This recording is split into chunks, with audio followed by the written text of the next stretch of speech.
Greetings. This is just going to be a quick video today.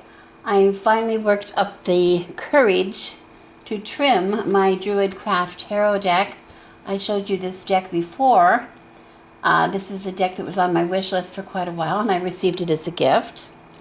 And I was very happy to do so, very excited. But when I ordered it, or put it on my wish list rather, I did not realize how big a deck this really is. I mean, it's lovely. It comes in a lovely box and has a very nice book. Comes with it. And the imagery is beautiful, really. I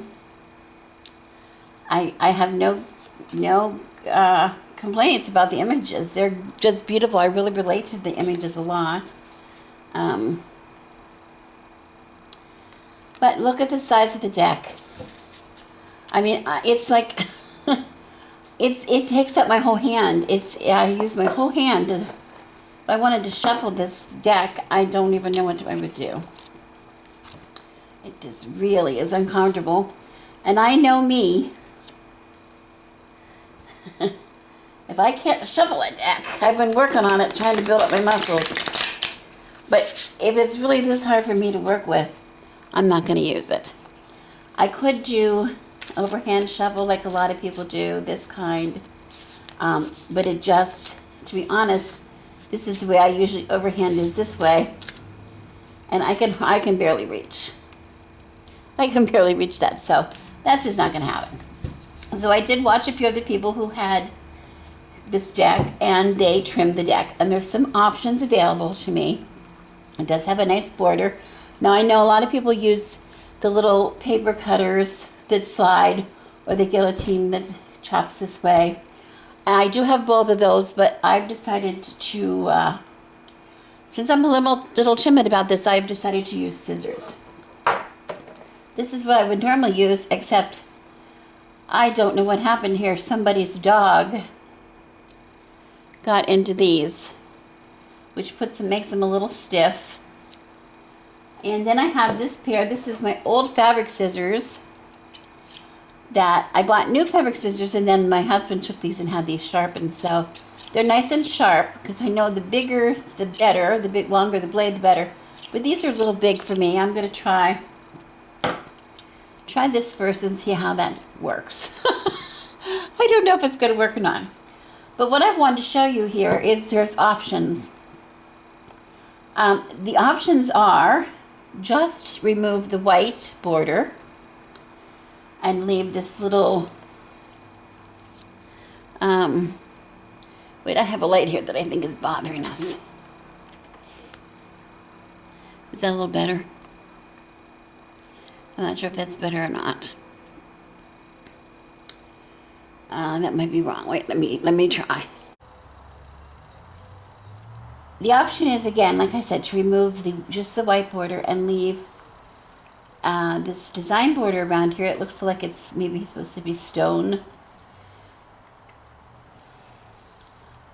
And that would frame the card nicely, but to make it even smaller, I think a lot of people are taking it down to the inside of that, so that the top part of the card has no frame at all, and just leave on the bottom so we can see what the card says, the name of the card, which is not really that terribly important, because we can tell these are very traditional cards, and we can tell what they are by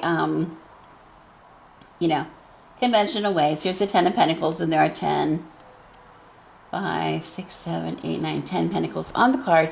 And we also know the picture, what the picture stands for.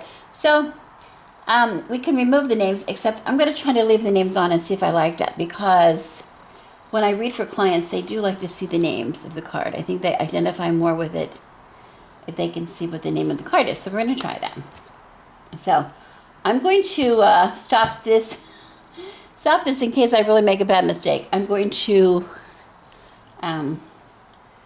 try to cut just on this line, the inner line, and then come down and get the name.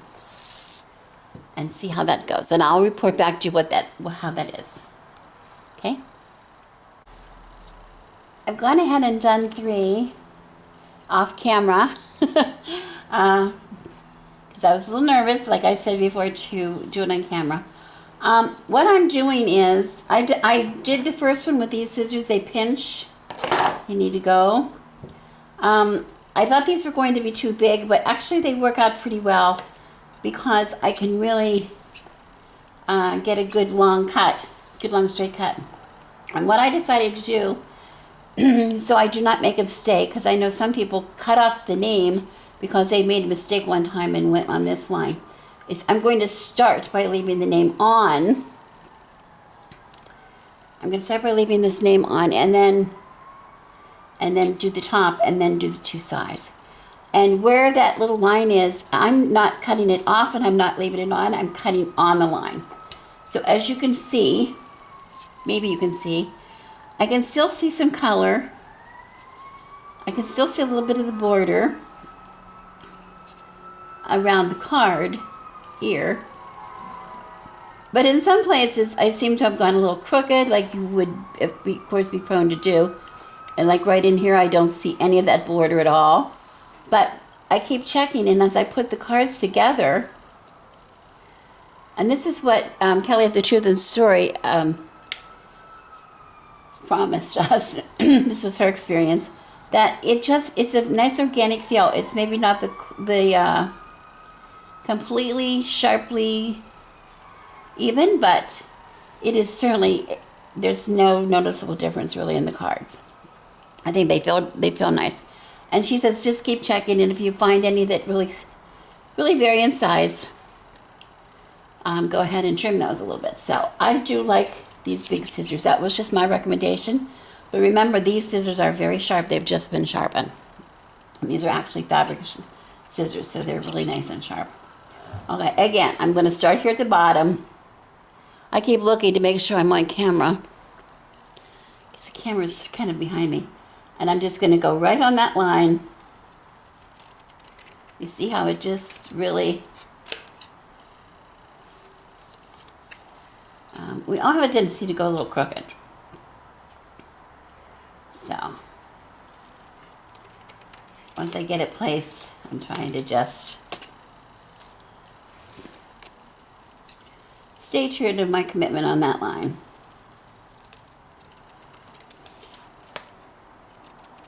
And like I said, you just really have to have the confidence to do it. Like, it's just a tarot deck. What can happen? And again, if you're just tuning into this, I'm doing this because it does not fit my hand. And already, you see, I can get a nice grip on that. I can tell it's going to be nice to shuffle. But look at the imagery on these cards. These are just beautiful cards. This, I think, is going to be one of my favorite decks when I'm finished. Okay, but I have to keep paying attention to what I'm doing.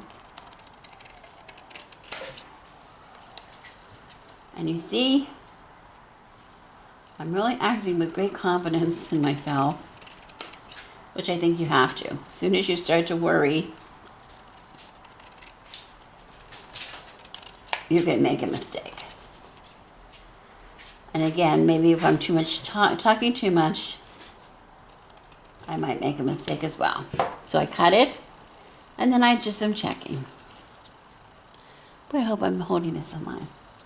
Okay, so I'm going to finish cutting, and then I'm going to be back and show you how we do what we do next. Okay, I've done all but these 9, and this is, I forgot to show you in the beginning.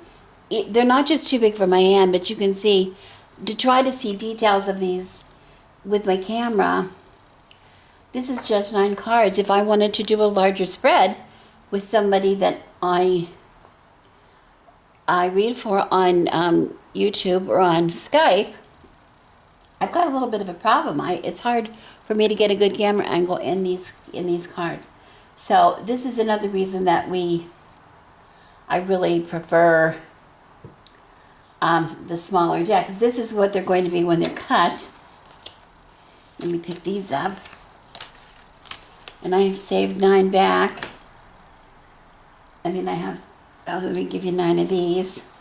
This is just my first cut.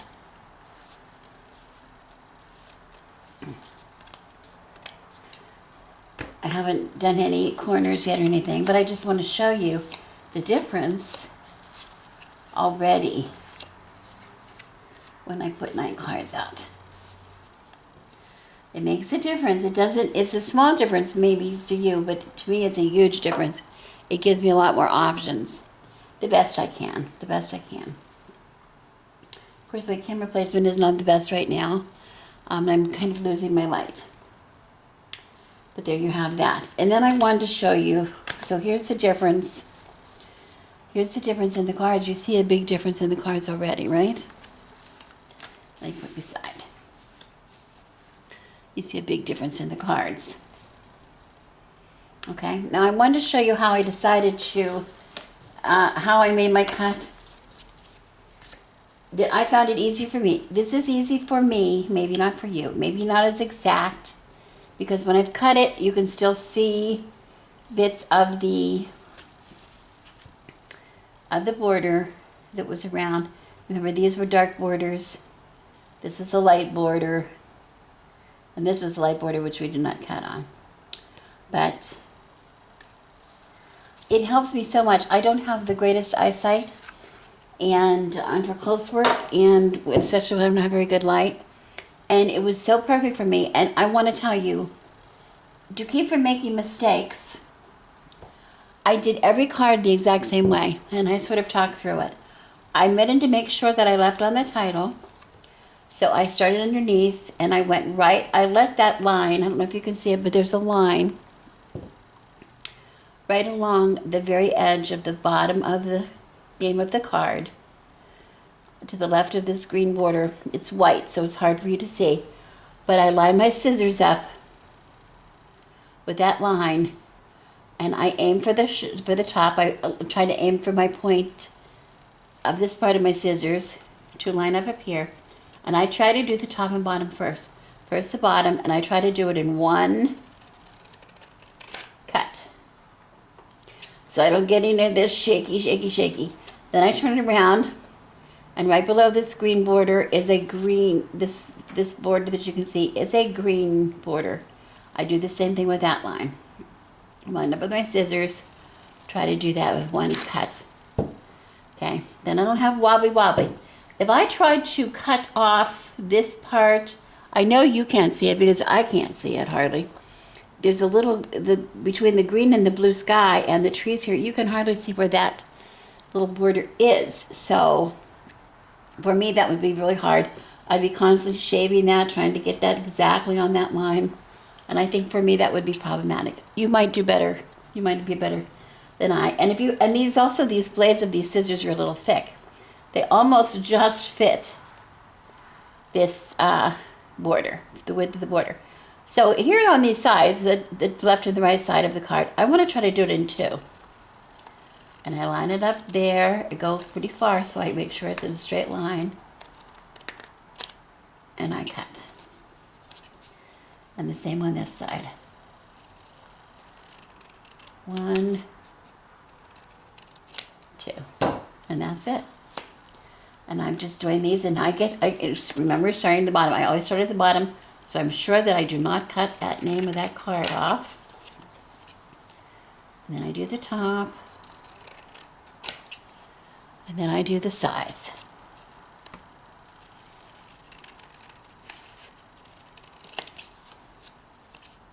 And you see I'm going pretty fast. I know you can go slower and do a neater job, but really seriously, this feels, when I line them up with the other cards, it's fine. They're not all exactly the same, but there's nothing that sticks out to be a problem. I don't think I'm going to have any trouble shuffling these at all. I'm going to be showing you that after I'm all done here. Let me do it again. I'll just do these last few in front of you, so you can see really how simple it is. And I think you just have to have confidence in your cut. I think that's the trick. As soon as you start getting a little scared of your cutting, that's when you're going to go wrong. But just have confidence. It's an organic, it's something organic, an organic move. And I really kind of like that. That's how Kelly at Truth and Story sort of described it. And I really like that because it doesn't feel, when you hold the original deck in your hand, it was, you know, they were all laser cut, of course, precisely the right size. And if that kind of order is really important to you, then you should not trim it off. But I kind of like the organic feel of them being just a little bit different. It's like each card has an individual personality. And it sort of has a life, an identity, you know? It's sort of, it feels really good to me. I like that a lot because, you know, I'm one of these people that like handmade tools. And this is giving you a little bit of chance, I hope so, in this light, to see the colors. I hope my camera's all right. I had dogs under the table, and they got up to go outside with my husband, and they moved my camera. So, hope you can see it. It's not really that important. This isn't a big of a deal video, but I just thought I promised a few people that I would share how I do it. There's some other videos here on YouTube. Other people have on their channels done trimming. Just Google on YouTube. Just do a search on YouTube for people who trim decks, trimming tarot decks or whatever. You're going to get people that do a lot better job than I do. But I want to say,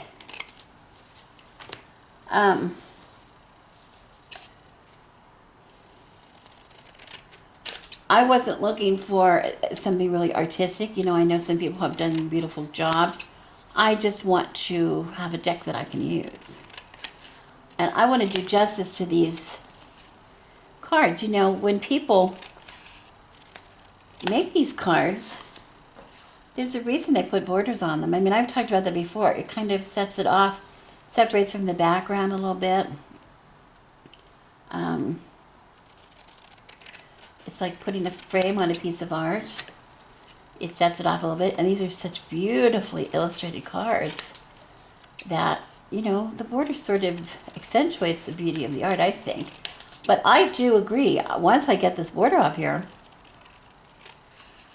the cards are beautiful. Okay, now that's it. And I have all, we have them all done, I think. And then we have 78 cards.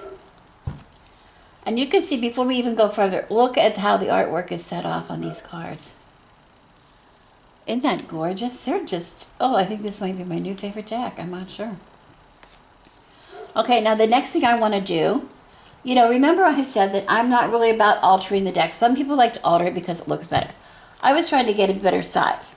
And because, you know, it just looked better, so much better with the corners rounded, I went ahead and bought this little tool, and I think I shared this on my Instagram account, how funny it is. I got it off of Amazon. It's a Katomaru, but that's all I know about it, Pro. Katomaru Pro. It's a cutter, but and it has 3 different edges, a small, medium, or large. 3 millimeter, 5 millimeter, 8 millimeter. Doesn't really mean that much to me, except I went and compared the shape of the corner in the original cards with this one, and I'm determined to do the medium. But I thought this was so cute because here's the back. Here's the back of the instructions. If you can see them, they're all written in Japanese, I believe. Made in China, instructions in Japanese. So, I'm going to look and see. I don't think I'm going to need any distractions. I have a card here. I guess I can start out with this one. I think you just insert here, this is the medium. I think you just put the corner. Let's see.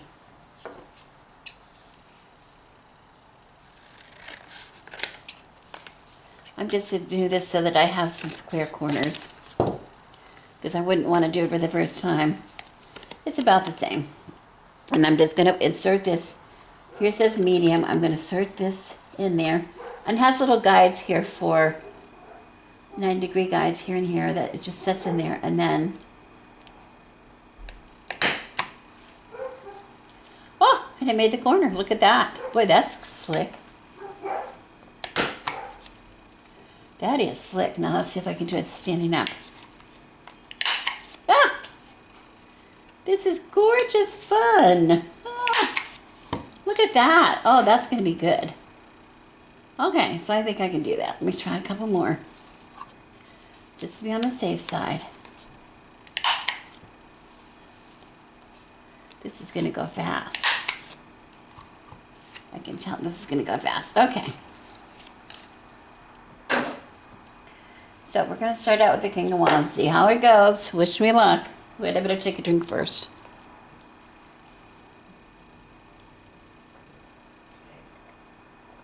That helps. Okay. Yeah. Okay, I can see right away.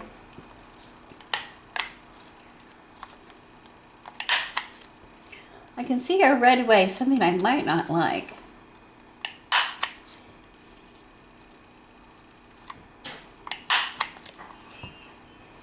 Is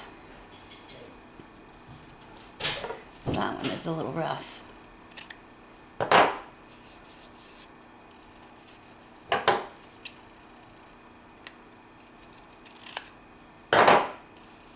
we go.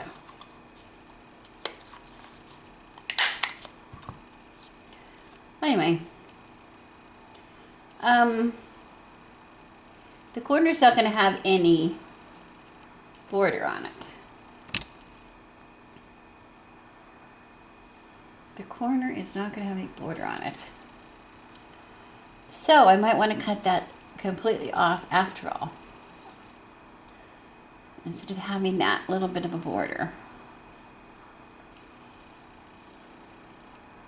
I think I'm going to take the camera off and I'm going to look. See, I'm saving you from all this trauma. I'm going to have to take the trauma for you. I'm going to go back. You see how it has a border here and it has a border here, but there's no border here. I'm going to go back and see what happens when I trim that off. So I'll be right back. I went back just like I said I would. I went back and trimmed. You can see this little pile here. This little teeny bit. These little tiny slivers off of my deck has made all the difference in the world. This is my original cut. Let's see if I can find one that's the best. My original cut, I left the little bit of the border on as I used that guide for my scissors. And what happened was when I did the corner, it had a border down here below the title of the card. But here and here there was a border, here there was a border, but on the very corner where when I put the rounder on there was no border. I didn't like that look. Now you see how nice and clean it looks. I wouldn't call it actually a mistake because I think the first cut, to make the first cut the way I did was important, because I told you I was having trouble getting because I can't see that well, and defining where the border stopped and started and on some of the cards. So I saved a few behind you to do in front of you to show you how easy it is to cut this little bit of border off. How easy it is for me to do that. I think the light might be making a glare on the cards. I'm hoping it is not, but because I need the light to see. We've come to nighttime here. But anyway, the first cut was important because it got rid of the superfluous bits. And it was easy for me to, now I can just see this tiny bit of border. And I could just take my scissor, I hope this is good, and just skim that border off. What a difference this makes in the card. And it really cleans up that edge. And somebody's licking my leg right now. I don't think it's my husband. I think it's one of my dogs. And even the white, even you can't probably see it on here, but even the light border on the white is easy to find now that I got rid of the extra. Okay? So then when I do the corner,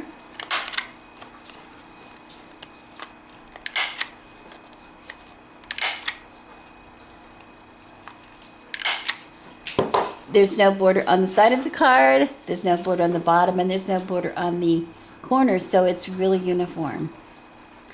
And this is a good example of one of the cards why I like to keep the name on, because this is actually the Wheel of Fortune. And this picture to most of the querents I will be reading for, this is not going to mean anything to do with a wheel. They're not going to really get that it's a wheel like they can on some, that some even look like a roulette wheel. On my Nicoletta Ciccoli deck that I'm working with this month of April, it looks exactly like a roulette wheel. So they understand that concept. This maybe not so much, so I like to leave the title on here. So I'm just going to cut these last, I have like 4 here. Who is moving my camera? I have very bad dogs. Who's under there? Am I still in my self-center? Okay, I'm going to just trim. See, even when it's green on green, I can really pretty much see it. Enough to trim. If I had done this with the first cut, I don't think I would have been so happy. So I am really happy I did that first cut, even though it took me twice as long to trim the deck. It was worth the time. Now the only thing I have left to do after this, which I'm going to wait until tomorrow to do because I've lost my light pretty much, and it's late and I'm hungry for my dinner, is decide what color to edge it. I decided to go ahead and edge the cards, which by edging I mean put a color on this, on the very edges of the card, like it would be if I had a gilded deck, which I've shown you some examples of that in the past. I like it with decks that have been trimmed, because we do not have a really... It's okay. It's okay. That's somebody squeaking a toy. It's okay. So very typical. Okay. One more, and then we're done. I'm going to save the edging for tomorrow because I'm going to have more light. But anyway, the reason I want to do edging, I wouldn't normally edge a deck. Usually, I don't think so. I might edge the Deviant Tarot, and I'll tell you why, the Deviant Moon Tarot. But I wouldn't normally do that if I didn't need to. But since we have trimmed this deck, and the edges are not exactly precise with each other, I think it looks better. I think it just looks better. So we'll compare. I'm going to show it to you the way it is now, and then I'll show it to you the way it is tomorrow when we edge it. And there we have done it. 78 cards. Did not take me long at all. Why can't I talk? I don't know. And as you can see, they really line up. Let me get this out of the way, so I can give you some. They line up really well. And they're not exactly the same, but they're going to shuffle really well. I'm not going to shuffle them out because I don't want to do anything to the edges until I get the color on the edges. But there you go. We're almost there. And stay tuned. I'll be back tomorrow and we will color.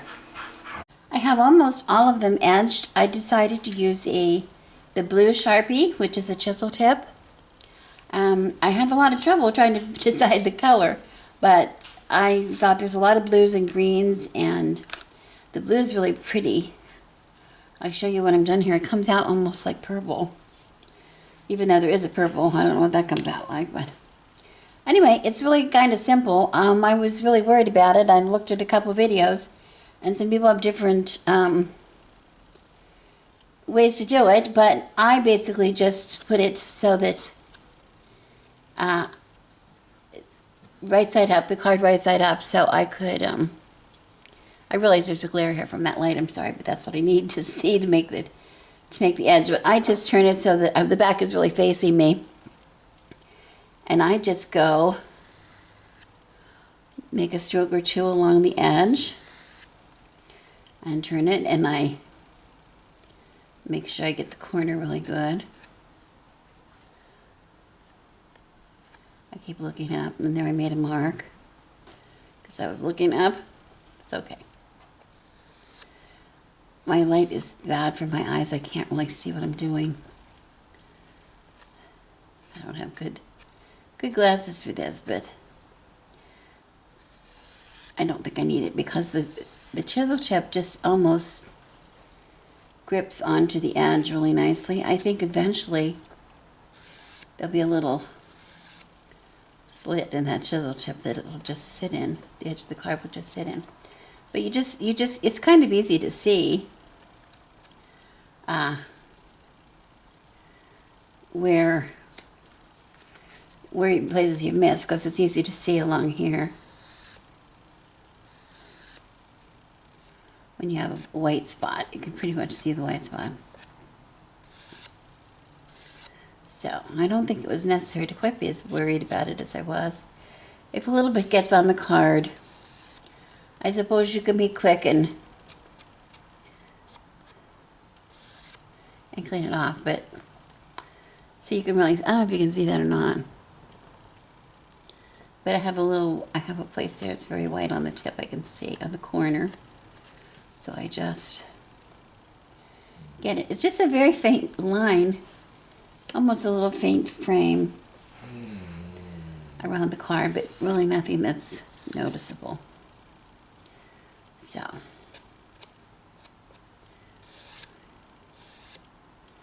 I was worried, like places where I would have light background on the card, like in this card on the Chariot here. The sky is very light.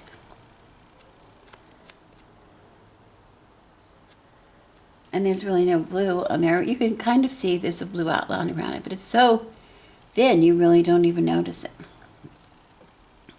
And again on the back, you really don't see it anywhere. Just a very faint line. One last one. And then what I do, and of course the marker will not be far if I need to touch it up, if I find a place I've missed. It dries just about instantly, so even though I have a little bit of marker on my fingers, that's because I'm a klutz, and I probably put it on there with a line. Okay, so I'll show you. Let me just take this few off in case they're a little bit wet, and show you what it looks like in the edge. You see how pretty that is? It's like, it's really pretty. It looks almost purple. Of course, it's evening light here. But if I see any that I think is white, if I see any white edges anywhere, it would just be a simple thing of, and I don't really see anything right now. Well, maybe on that corner there. These few corners are a little bit unfinished in my case. So I would just pick up the corner, pick up the card, and do a little more on that corner.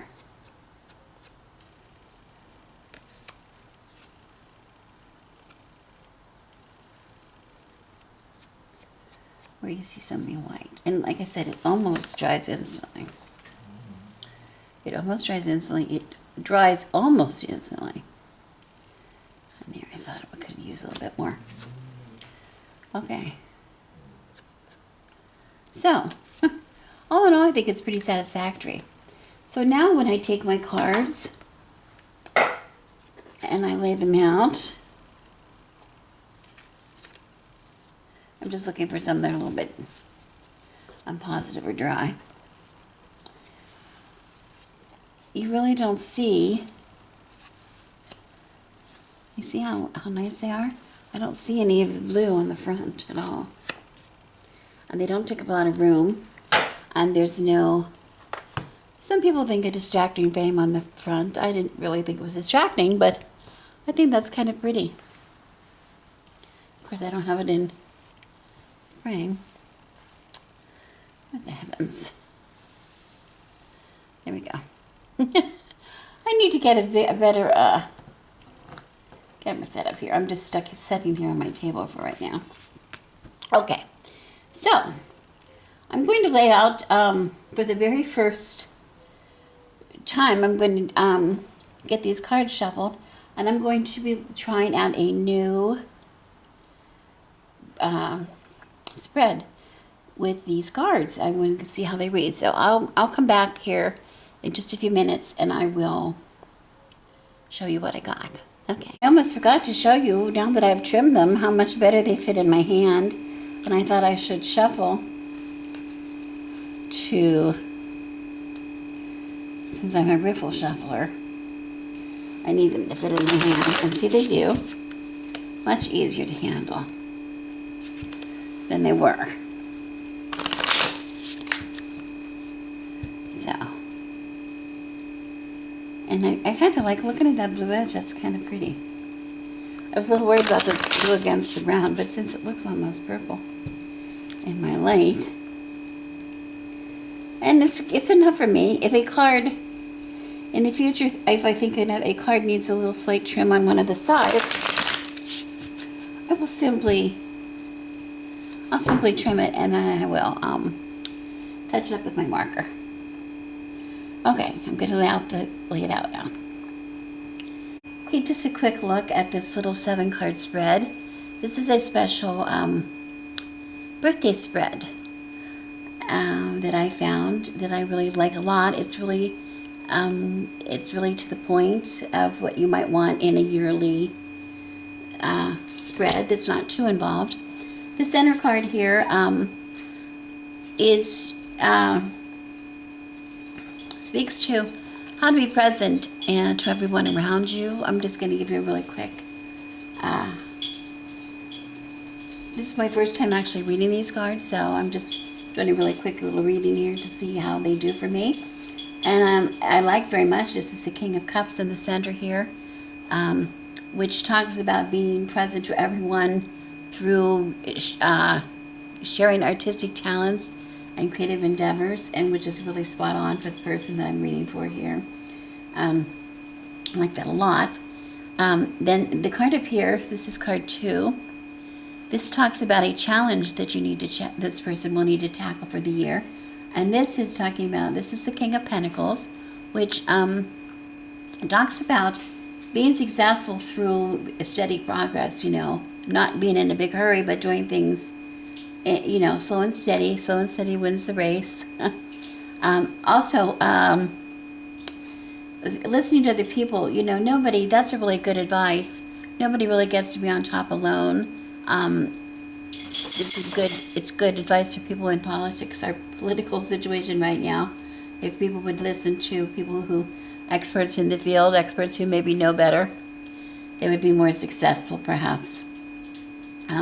Also the ability to be flexible. Those things are really important. Especially someone who's a little older, you do things a certain way all your life. You sort of get into a rut of how you do things. This speaks to the necessity of being flexible, trying a new way if you're trying to achieve some kind of a success with a project or whatever. If it's not working the first way, try a different way. So that's kind of a challenge here for the year. In position 3, this is one of the differences in this deck and the Rider-Waite deck. This card, which I believe represents temperance. Not sure. This is it is the I believe it's pronounced Vercht. Not sure. Vercht. It's probably Welsh, and I do not know what that means. I do not know what it is. It's a little confusing though, because that is yeah, that's the temperance card. And so this card in this position, position 3, talks about a blessing that is bestowed, some blessing that will be bestowed in the coming year. And it talks about, here we have temperance. And in this case, I think it's really spot on as well, because this is talking about a balance between, a natural balance between, achieving a balance between the inner and the outer world, so to speak, your spiritual and your physical presence. Maybe a balance between feminine and masculine, traditionally masculine and feminine traits. And having the balance of these things helping you to achieve what you want. And this person in particular has already, I believe, this is an accurate card, that this person has those traits, displays those traits already, which is a true strength for this person. So this is calling on the querent here it's like using the tools. It's like a magician card, but this is maintaining that balance. And boy, isn't that my word for this year.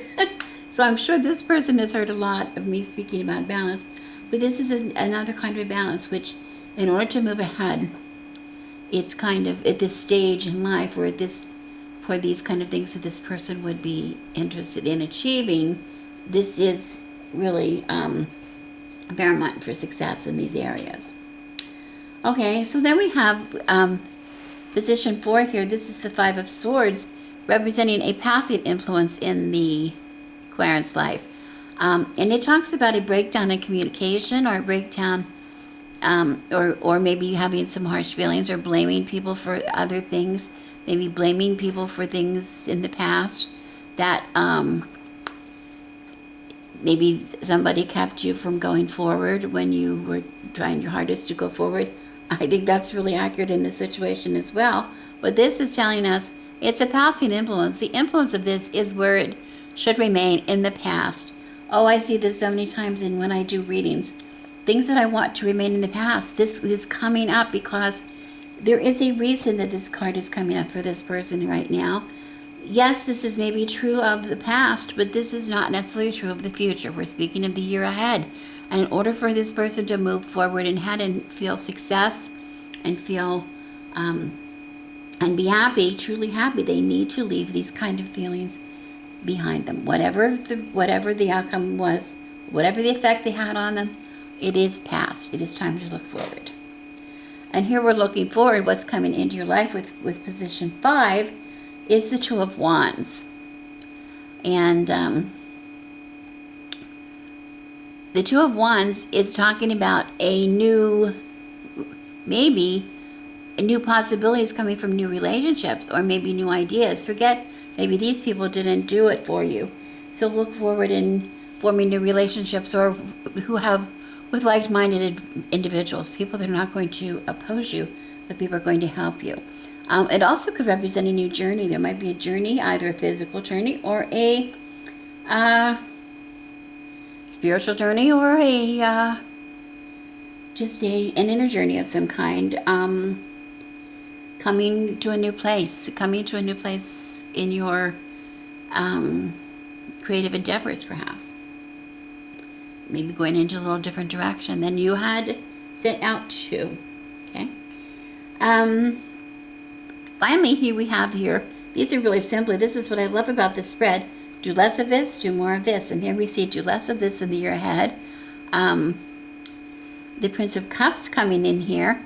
And this is really a good card for this person, because it is saying do less for others and do less of what's expected of you. Act on your own inspiration. Don't spend your time. And this is again relating back to this challenge we had up here of yes, we want to listen to others, we want to be flexible in order to achieve what we want to achieve. That is a challenge, but also we don't want to do everything for others. We want to be doing at this stage for ourselves. This person wants to do for themselves, not just what other people see for them, or not what other people want them to do for them, but what this person can do, be their own inspiration, and do something that's going to they're going to receive happiness of their own. And then, of course, do more of this. We could all do this probably, but this indicates that maybe there has been less time than is desirable. It wants this parent to do more for his own family and the community of his heart, counting the blessings that he has, not working too hard, struggling to do. Maybe he was doing too much, maybe doing too much for other people. We all get into this kind of a situation. Anyway, the cards are reading really lovely. We can get a lot of information out of them. I'm going to take a little more time and look at this. I'll put this, if you're on Instagram, I will put this up on Instagram so you can see the spread. I'll show the spread there. But it's a really lovely little 7-card spread. I think it's good, not just for a birthday spread, but any kind of, it's a good New Year's spread perhaps too. In a simple way, just what kind of change is going to come into my life in the next, within the next time period, the next year in this case. Okay. Well, anyway, that was fun. Thank you for joining me in my adventure to trim and edge my cards. And look how beautiful. I think they look really pretty. And the good thing about them is the way that we trim them, the way that I trim them, they can still, reversals can still be read. See, it's still symmetrical. So that's really cool. Okay. So that's it. I hope the light wasn't bad for you. If you're really seriously looking for some help trimming your cards or whatever, there's a lot of better places to look on the internet than for me. I just wanted to share my experience. A few people asked me to, and I just want to share. And again, you're going to be seeing a lot more of these cards. If you're interested in any of my tarot series, we're going to be doing a lot of work with these cards coming up. I like this a lot. Okay? So anyway, thank you for watching. I am Rebecca, and as always, I wish you blessings.